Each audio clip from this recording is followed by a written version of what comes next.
ओम विष्णवे नमः। प्रिय माताएं, आज हम आपको सुनाने जा रहे हैं भीमसेनी एकादशी यानी निर्जला एकादशी की दिव्य कथा।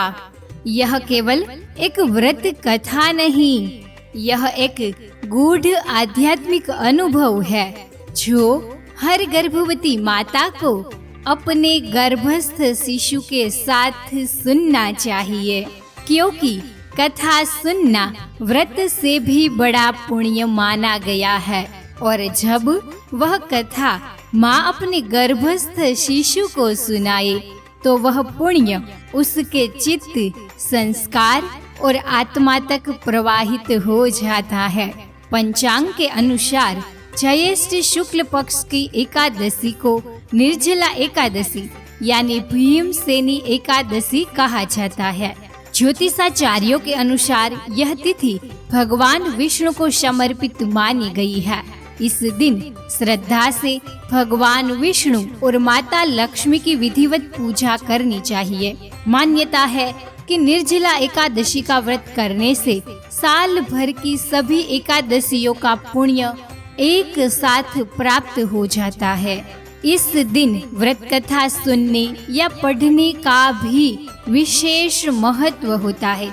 जो श्रद्धा से कथा सुनता है उसे अति शुभ फल प्राप्त होता है। लेकिन हर गर्भवती माँ को एक बात अवश्य याद रखनी है, निर्जला एकादशी का व्रत बिल्कुल ना ले, क्योंकि इस व्रत में जल और अन्न का त्याग होता है जो गर्भस्थ शिशु की सेहत के लिए हानिकारक हो सकता है। अतः आपके लिए यही श्रेष्ठ होगा कि आप इस व्रत की कथा श्रद्धा से सुने और गर्भ में पल रहे जीवन को धर्म, संयम और श्रद्धा के संस्कारों से भर देगी। तो चलिए आरंभ करते हैं यह दिव्य कथा शांत चित्त से, श्रद्धा भाव से। निर्जला एकादशी व्रत कथा प्राचीन काल की बात है। महाबली भीमसेन एक दिन व्यास जी से निवेदन करते हुए बोले, हे पितामह, मेरे भ्राता युधिष्ठिर, माता कुंती, द्रौपदी, अर्जुन, नकुल और सहदेव सभी एकादशी का व्रत रखते हैं और मुझसे भी ऐसा करने को कहते हैं। लेकिन मैं क्या करूं? मैं भगवान की पूजा कर सकता हूँ, दान दे सकता हूँ, भक्ति कर सकता हूँ, लेकिन भूखा रहना मेरे बस की बात नहीं है।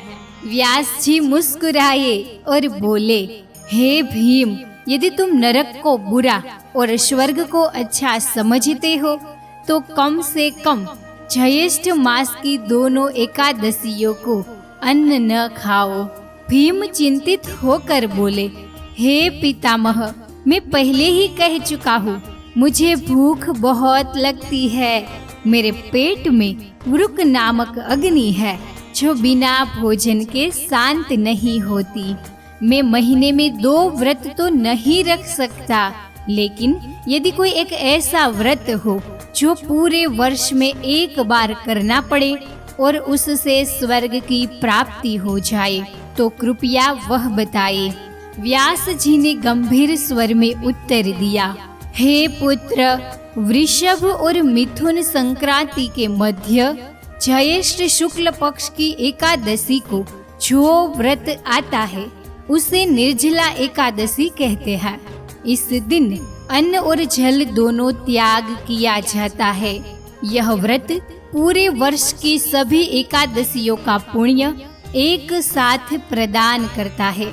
वे आगे बोले, इस दिन सूर्योदय से अगले दिन द्वादशी तक जल की एक बूंद भी ग्रहण नहीं करनी चाहिए। द्वादशी के दिन प्रातः स्नान करके ब्राह्मण को भोजन और दान देना चाहिए, फिर स्वयं भोजन करना चाहिए। इस व्रत का पुण्य सभी तीर्थ यात्राओं, यज्ञों और दानों से भी बड़ा माना गया है। भीमसेन व्यास जी की आज्ञा मानकर इस कठिन व्रत को करने के लिए तैयार हो गए। उन्होंने निर्जला व्रत किया और उनकी श्रद्धा व संकल्प से प्रसन्न होकर भगवान ने उन्हें आशीर्वाद दिया। इसीलिए इस व्रत को भीमसेनी एकादशी या पांडव एकादशी भी कहा जाता है। जो मनुष्य श्रद्धा से इस व्रत को करता है उसे करोड़ों गायों के दान, स्वर्ण दान और सभी एकादशियों का पुण्य प्राप्त होता है। मृत्यु के समय यमदूत उसके समीप नहीं आते। भगवान के पार्षद दिव्य विमान में उसे विष्णु लोक ले जाते हैं। इस दिन भगवान विष्णु का ओम नमो भगवते वासुदेवाय, ओम नमो नारायणाय इस मंत्र का जाप जरूर करें।